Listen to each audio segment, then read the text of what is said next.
दोस्तों,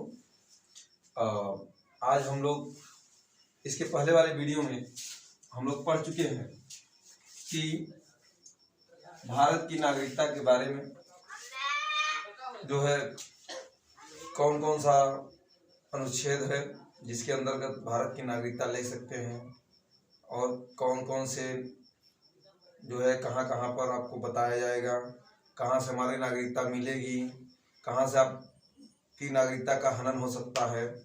ये आपको इसके पहले वाले वीडियो में बताया जा चुका है और आज हम आप लोगों को उसके जस्ट आगे भारत की नागरिकता,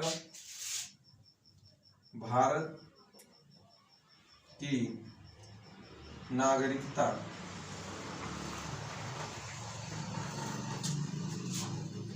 प्राप्त कैसे की जा सकती है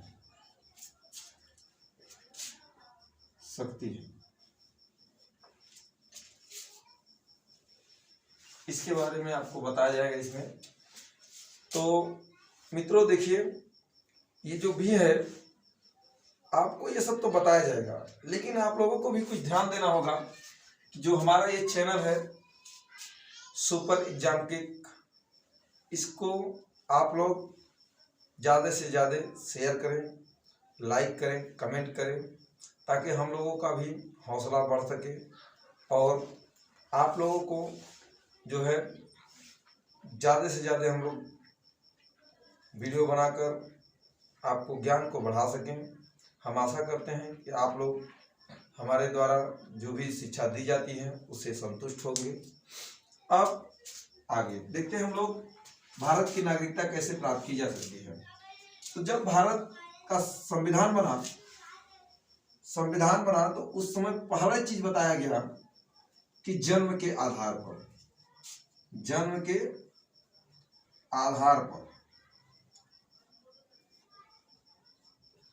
देना आप लोग। उस समय जब बताया गया कि जन्म के आधार पर, तो उसमें ये नहीं कहा गया था कि माता और पिता कहाँ के होंगे, ये चीज उसमें इंक्लूड नहीं किया गया था। तो इसका फायदा जो है हमारा पड़ोसी देश पाकिस्तान मिसयूज कर लेता था। ये 1955 से जो है सिटीजनशिप एक्ट आया, सिटीजनशिप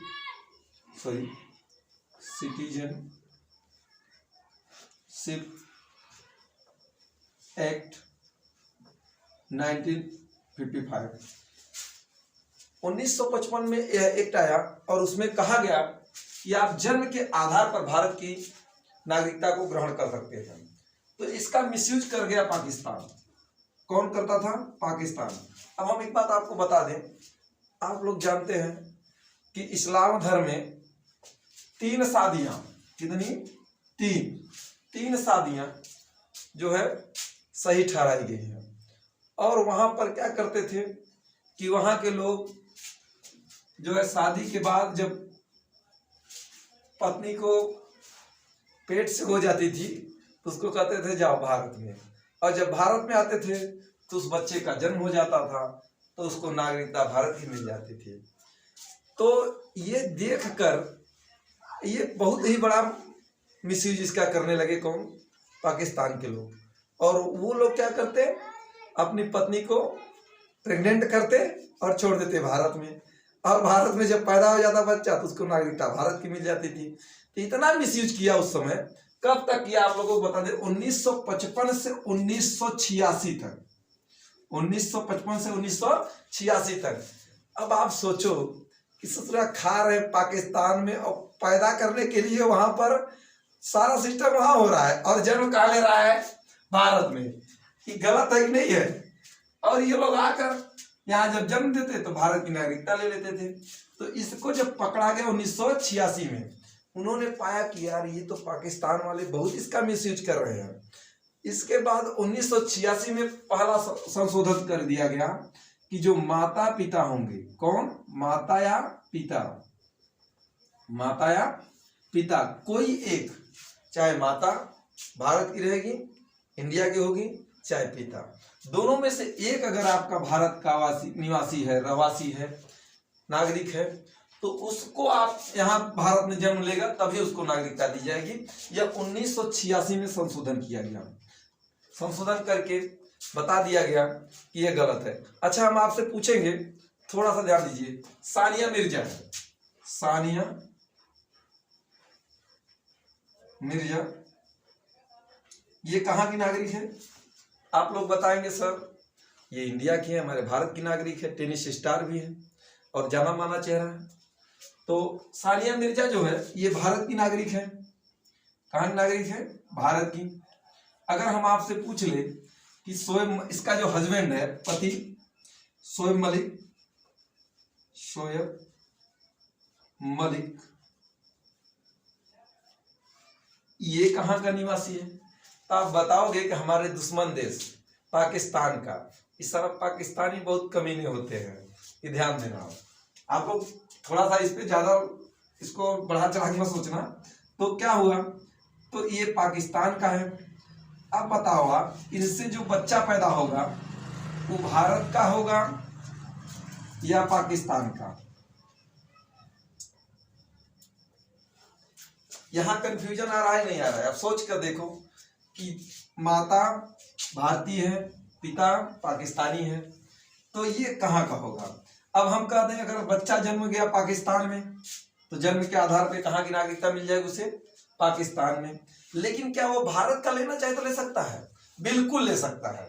वो क्या कहेगा कि हमें जो है भारत में रहना पसंद नहीं है, सॉरी मिस्टेक से, आप वो बोलेगा कि हमें पाकिस्तान में रहना पसंद नहीं है, और वो अपनी माता के आधार पर, किसके आधार पर? माता के आधार पर भारत की नागरिकता आसानी से ग्रहण कर सकता है, उसमें कोई दिक्कत उसको नहीं होगी। ये तो था एक जानकारी के लिए जो आप लोगों के सामने बताया गया। इसका ज्यादा आप लोग अनर्थ मत करिएगा कि कल हमको भी दिक्कत हो जाए, ऐसे होना नहीं चाहिए। बहुत बड़ी चीज नहीं है, एक टॉपिक है, टॉपिक के आधार पर आपको बता दिया गया है, ठीक है। इसके बाद पहला हुआ गया जन्म के आधार पर। जन्म का, अब जन्म आपके पिता भारत के होंगे तो आप पिताजी के जो जन्म लेगा भारत में वो भी बच्चा भारतीय होगा। जन्म के आधार पर नागरिकता मिल जाएगी, आसानी से मिल जाएगी। और हमने आपको एक बता दिया कि ये आपको सामने है, एक बहुत ही जाना माना चेहरा, चर्चित चेहरा है, इसलिए आपको आसानी से समझ में आएगा। तो पहला तो आपको जन्म के आधार पर, दूसरा आप देखेंगे वंश के आधार पर, वंश के आधार पर, वंश के आधार पर, वंश कहने का मतलब वंश आपका, अब आप देखेंगे कि जो हमारा हम लोगों की नागरिकता है तो हमारे पिताजी या माताजी, उनके पिताजी भी भारत के रहे हैं इसलिए उनको मिल गया, उनसे हमारे पिताजी को मिला, पिताजी से हमको मिला, हमसे हमारी आने वाली संतान को मिलेगा। तो इसको कहते हैं वंश के आधार पर। आप खुद देखिए, वंश का मतलब जैसे हमारे दादाजी थे, दादाजी, दादाजी से हमारे पिताजी, पिताजी, पिताजी के बाद आप सोचेंगे तो कौन आएगा? मैं खुद आएगा, स्वयं, स्वयं। इसके बाद कौन आएगा? तो हमारी आने वाली संतानें, आने वाली संतान। तो ध्यान देना, दादाजी से, दादाजी के जो है हमारे भारतीय थे तो हमारे पिताजी को भी भारत की नागरिकता मिल गई, पिताजी हमारे भारतीय थे तो हमको भी भारत की नागरिकता मिल गई, और हम भी भारतीय हैं तो आने वाले समय में जो हमारी संतानें उत्पन्न होंगी उनको भी भारत की नागरिकता आसानी से मिल जाएगी। ये तो हो गया आपको जो है दो चीजें आपको एकदम आसानी समझ में आ गई हो। पहला जन्म के आधार पर, दूसरा वंश के आधार पर। अगर आप लोगों को ये जो है नोट करना है या इसको स्क्रीनशॉट करना है तो आप कर सकते हैं आसानी से, इसमें कोई दिक्कत नहीं है। हम इसके बाद आपको तीसरा बताएंगे, इसको हम इरेज कर देंगे क्योंकि स्थान थोड़ा नीचे कम है। तो आप लोग जो है तीसरा जो होता है वो होता है पंजीकरण। पंजीकरण, पंजीकरण क्या होता है आपको समझा देते हैं। पंजीकरण जो है वह पढ़ने के लिए आपको सोचना नहीं है ज्यादा कुछ। देखिए, पंजीकरण विधि इसमें आप या तो यहाँ भारत में आकर, जैसे विदेश में रह रहे हैं, किसी विदेश में जाकर या भारत में आ गए तो आप विवाह कर लीजिए। विवाह अगर आप विदेश की लड़की है, भारत में शादी कर लेगी तो उसको नागरिकता भारत की दे दी जाएगी। दूसरा है जो है नौकरी।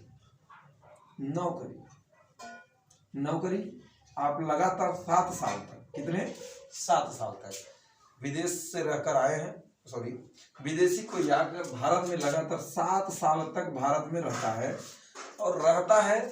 और अपनी जो है वो इसके बाद जब 7 साल रह लेता है या नौकरी कर रहा होता है, मान लीजिए नौकरी करके यहाँ 7 साल अपना समय बिता देता है और इसके बाद इसके आचरण व्यवहार के बारे में सबको नॉलेज भी हो जाता है सारा कुछ, तो ये जाकर जो है गृह मंत्रालय को वो एप्लीकेशन देगा और एप्लीकेशन देने के बाद जो है उसका आसानी से पंजीकरण विधि से उसका जो है भारत की नागरिकता उसको दे दी जाएगी। तो ये हो गया पंजीकरण। पहला पंजीकरण में क्या होगा, विवाह करना पड़ेगा भारत के लोगों से, चाहे वो पुरुष हो सकता है या नारी भी हो सकती है, उसमें कोई भेदभाव नहीं है। इसके बाद आप 7 साल तक भारत में रहकर भारत में इसके बाद पंजीकरण के लिए आप गृह मंत्रालय में आप एप्लीकेशन करें। अगर आपको आपकी जो है व्यवहार तो वह संतुष्ट होते हैं तो आपको नागरिकता आसानी से मिल जाएगी। या ये 7 साल ये अगला। और दूसरा चौथा जो होता है आपका देशीकरण। देशीकरण क्या होता है कि आप भारत में लगातार जो है 10 साल तक भारत में लगातार तक कितने, देशी से 10 याद कर लेना, 10 साल तक रह लेते हैं तो आप यहाँ पर आसानी से भारत की नागरिकता को प्राप्त कर सकते हैं। इसके बाद अब देशीकरण के बाद एक चीज और होता है, देशीकरण के साथ साथ आपको किसी क्षेत्र में आपको ज्ञान भी होना, जैसे कला हो गया। अब कला सोचेंगे आप लोग तो कला क्या होता है, जैसे कोई गायक हो गया, गाना बढ़िया गा रहा है तो भारत में लगातार 10 साल तक रहकर, ये विशेष व्यवस्था है। अगर कलाकार हैं तो भी आपको देशीकरण के माध्यम से आपको आसानी से मिल जाएगा। इसके बाद जो है देशीकरण को आपको 10 साल भारत में रहने पर भारत की नागरिकता मिल गई। इसके बाद 5वां होता है किसी विशेष क्षेत्र में, किसी विशेष क्षेत्र में योगदान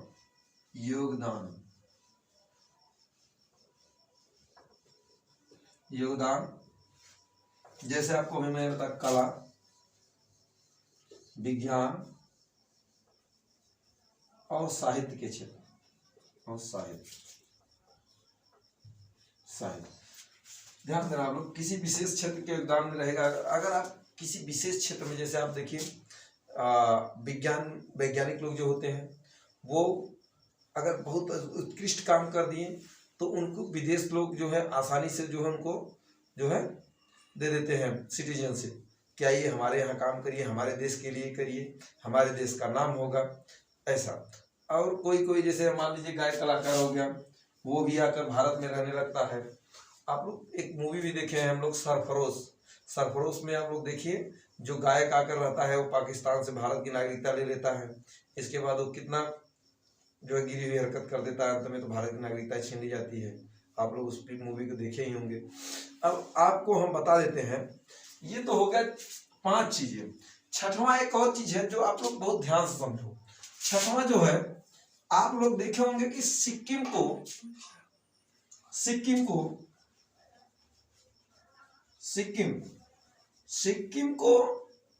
16 मई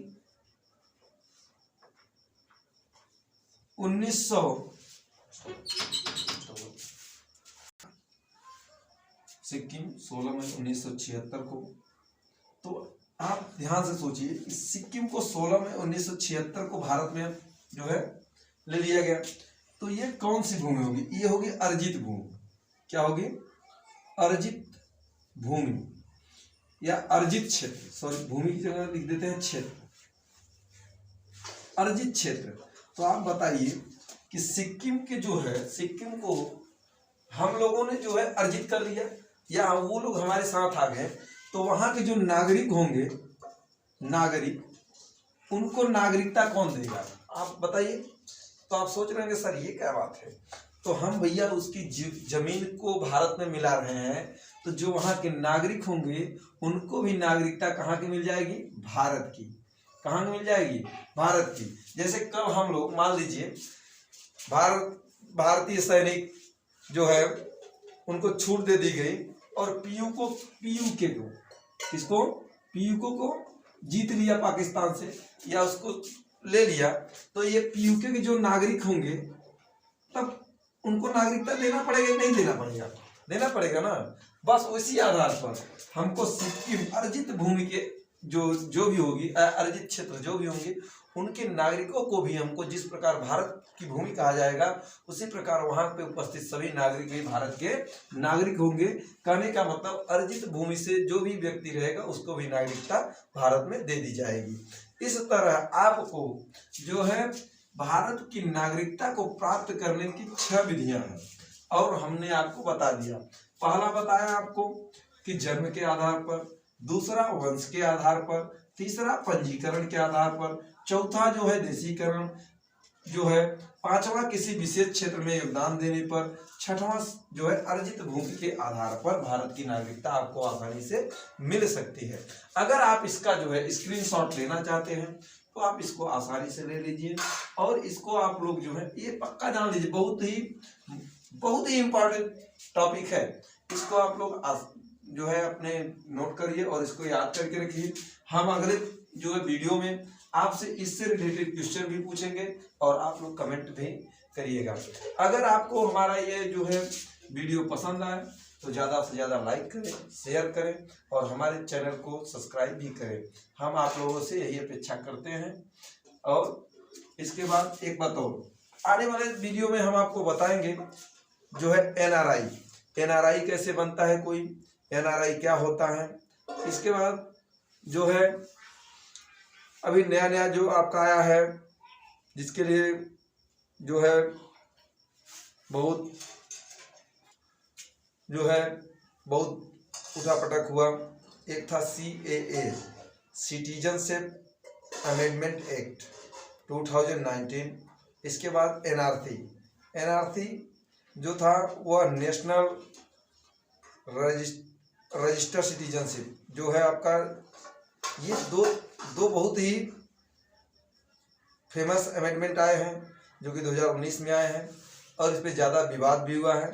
हम इसको बहुत ही बारीकियों के साथ आपको समझाने की कोशिश करेंगे। आशा करते हैं आप लोगों को हमारे इस आने वाले वीडियो का इंतजार भी रहेगा। धन्यवाद। जय हिंद।